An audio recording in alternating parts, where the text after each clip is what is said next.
All right, so welcome everybody. Acknowledge the traditional owners of the land. I'm not going to go into a spiel about where I'm from, what I've done. It's too broad. Let's just say I've travelled this country from the northwest of Western Australia, the southern tip of Western Australia, inland of Western Australia, out to the eastern goldfields and all the eastern seaboard in between, married in Wollongong, the whole 9 yards. I don't need to go on about the United Australia Party because, let's face it, you've seen the adverts, you've watched the YouTube channels. I can say that I know how the rural areas are doing it tough. I grew up on a 25,000 acre sheepstud. I know how our veterans are doing it tough. I've served 7.5 years in defence. I know how families are doing it tough because I'm a family man. I know how businesses are doing it tough because I've tried to run a business, right? So I joined the United Australia Party because I looked at the policies and I thought, yes, this party has policies that can drive our economy and drive our people into prosperity. We generate 50% of our GDP just from the working class, middle class and businesses in Australia. Not big corporations, us collectively. Pulling money out of our pocket and going into a business and spending it is what drives our growth. But the problem with our country at the moment is we're driving growth, bringing in 400, 500,000 people, and we're not catering for it. We're not building the infrastructure, and we're congesting our cities to such a point where we have a mental health problem. Seriously, it's a problem. Just driving to work. If you want to keep going down that path, keep batting for the same parties, because we're not going to fix it. So we have a tax policy which is a zonal taxation. Get people to move out in the regional areas. There's 20% less tax. Anything under 200, over 200 k's out of the city. We want to get people moving out there, take services out there, take business out, get the regional areas to vote. 85% of our economy in this country comes from a regional area. Let's start looking after them. If that dies, we're dead. Okay? Immigration, Cameron, he's got a lot of good policies. He's almost identical to us. Excellent stuff. Immigration, we want to tone it right down. I'm not racist. I'm married to a refugee. So don't think that the party's racist, all right? We want to tone the immigration. We're not going to pick race or creed or colour or religion. It's nothing about that. It's about us having a humane lifestyle in our cities and that at the moment. So we want to tone the immigration right down and build up our infrastructure until we can actually cater for the growth for them. Now, I've seen a lot of growth in the Redlands, and I'll touch on a little bit that later. Entitlements for retired politicians. There's a dodgy one, huh? So you do your 3 years, you do your 6 years, you walk out. Thank you very much, Bromlin Bishop. Here you go, $300,000 a year, office, driver, car, the 9 heart. United Australia Party, we're all committed. All 151 candidates across the board are committed to stopping the entitlements of retired politicians. That money can go back into the school system, poverty, or homelessness. That's what we want to do with that money. That's coming from us. I am sick to death of seeing a school teacher putting their hand in the pocket and putting money out to buy a child a book and a pen to go to school with, and yet we look after refugees better. I'm sorry. Like I said, my wife is a refugee. I'm not racist, but let's get a few facts straight first. We can help people. We can only help people after we've helped ourselves. And that's the thing. If you don't have money in your pocket, how are you going to help your neighbour? It's that simple. So one way we want to do that is to do the tax deductions on home loans up to $10,000. That gives everyone a bit of a kick. You get that money back, you can spend it back in the community, you can do renovations, you can help young people get into a home. We want to do the zonal taxation, as I've just discussed, 20% lower, and we want to get rid of the provisional taxations in the businesses and make a due date process instead. And that way, businesses are really struggling, I'll touch on that too. That way they can put that money, because a lot of businesses borrow against their home. So the money they're making, they can put it into their offset account, bring down that mortgage a little bit, have the money there. They know how much tax they need to pay, and they can keep that money aside. It's not rocket science. It's not rocket science, okay? All right. Some of the other points we do is electricity prices. Does anyone know why it's so high? Well, because overseas corporations came in that run the electricity network and said to the government, here we go, we're going to upgrade your electricity network, it's only going to cost you $50+ billion. And they've turned around and said, well, we can't afford that. So they've said, well, no problems, we'll give you the money. So we're paying loans out on our electricity network at nearly 10%. We want to refinance those loans, bring it down to about a 2% off Wall Street, whatever, and then do write-downs on that loans and make the system, bring it back. That kind of stuff. It's pretty simple.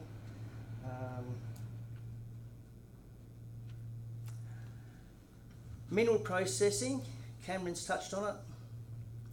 We want to process all of our ores, minerals and stuff here. Well, come on, Cameron, that's our policy. No, it's good. And you know how, it's a very simple process. We want to build the processing plants down in South Australia, down in Victoria, those states that are struggling in the economy. You know how we want to do that?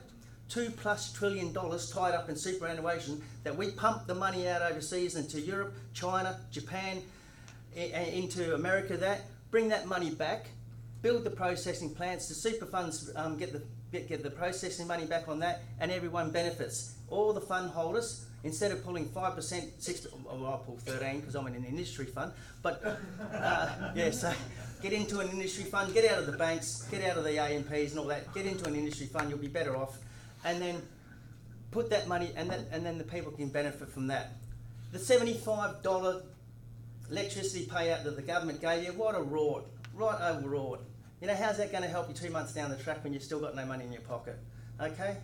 NBN, there's another failed project. Imagine what we could have done in the Redlands for $55 billion. We'd have a nice new hospital. We'd have nice new rail lines. Ricketts Road, we'd have that upgraded. We'd have a new bridge over Tingolpa Creek. Sweet, we wouldn't have a problem. We could bring more people in. I want to mainly focus on the Redlands because that's my area, but my policies is for all Australians across the whole 9 yards. It doesn't matter where you come from. We're very staunch in our commitment to Aboriginal people.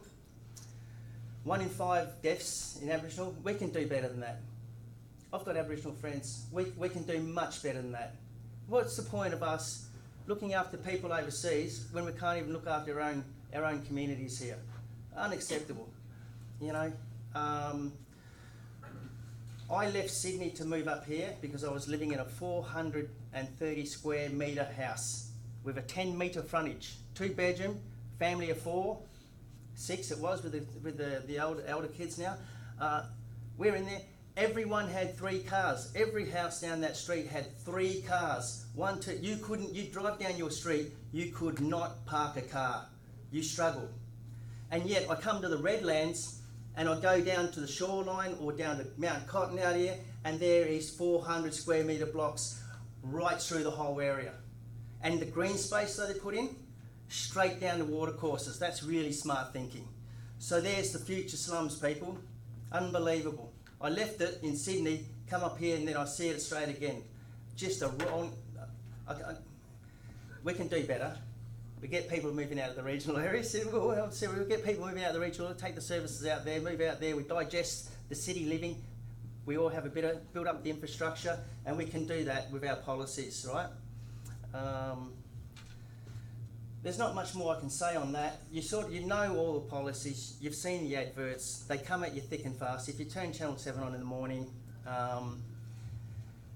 the mineral processing one's easy. Superannuation's easy. You know. That's about it. That's what I can say on this. Otherwise, we can talk all night, and I don't want to do that. All right. Was that it? Thank you.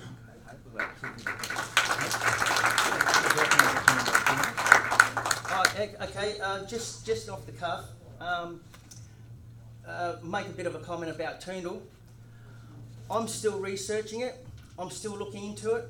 I'm still learning. It's a massive project. There's a lot involved, and it started in, with the PDAs. With the PDAs, the Liberal governments just rolled the PDA out, knowing that they can roll protected areas. You know what I mean? Which is a bit of a disgrace. Now here's the kicker. When the Labor Party, I don't know if any of you are Labor Party voters, personal choice. We live in a democracy. When the Labor Party decided to come in for the last election, right? They promised they will get rid of the PDAs. No more writing out stuff to overwrite protected areas. Well, you know what the Labor Party did? The PDAs are still in place. They're still there. You want to talk about penalty rates too? If I've earned penalty rates. They rolled in there. Well, 5 of the commission that overturned the penalty rates were Labor.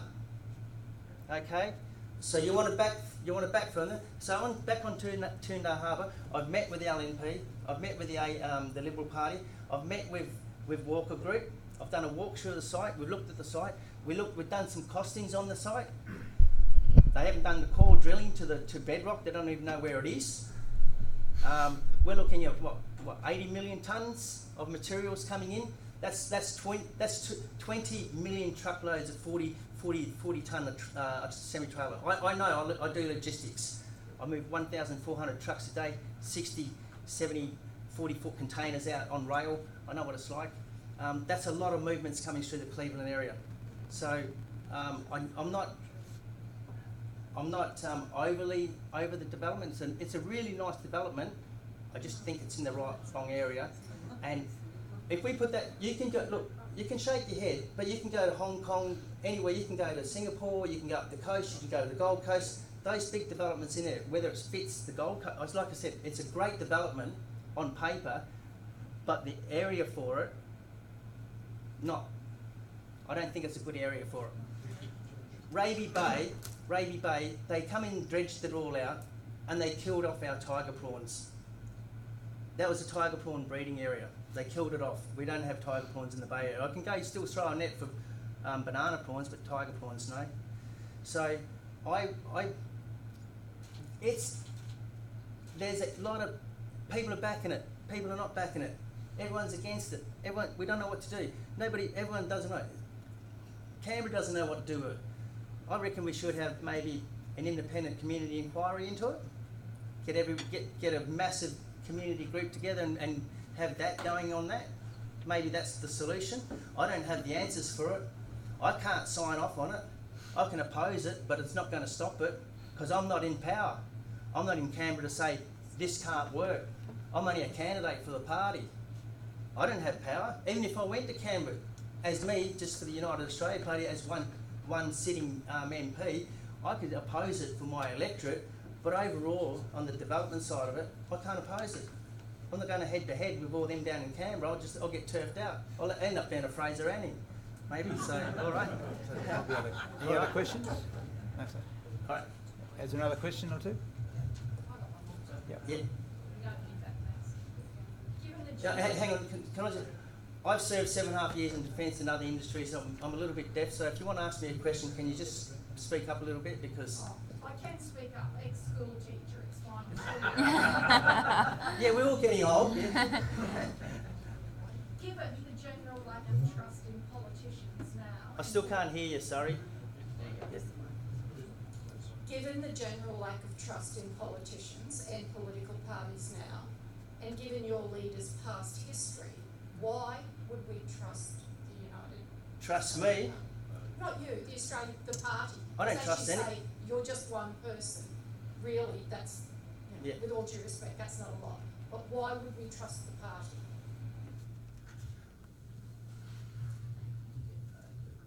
Trust my party, the United Australia Party? Is that what you're asking? Well... Adjudicator, could you please repeat the question so that Shane can hear it clearly? Paraphrasing a bit, the question is why should the community trust the United Australia Party? Yeah, that's what I was... Not so much you. The parties and particularly in light of the leader's that's past good. Performance. Thank you. All right. Because the candidates that are standing in the party are everyday working people like me. the next Bonner, which is Eagleby, Ben Lee, Paul Caitlin over there, United Australia Party member, he's a bus driver. He works afternoon shift, 2 o'clock till 10 p.m. at night. He does the same shift as I do. I work 2 p.m. till midnight. I get home, get up and take my kids to school. I sleep 6 hours, that's it. We understand what it's like to be working class. Most of the candidates are average Joe Blow work. We're not I don't want a career in politics. I don't even want to go down to Canberra. I don't like the cold. I don't like the cold. Seriously.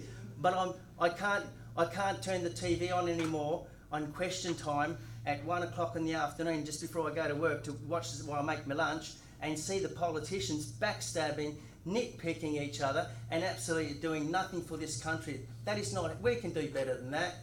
We're all the same. We're all the same. We all live in the same community. We shop at the same shopping centre. Why are we stabbing each other in the back because he's red, I'm blue, that one's green, or that one's orange or whatever? That's ridiculous. We can do better than that. We're a better country than that. You know what I mean? So, how can you trust us? I don't know. I don't have the answer. How do you trust somebody? There's no trust left. Every time you turn on TV, Channel 7 at night on Current Affair, there's some old person getting done over. Or there's somebody getting done over, somebody's getting shafted. It seems like it's a bullying, shafting society that we live in. Take a stab. You've got nothing to lose.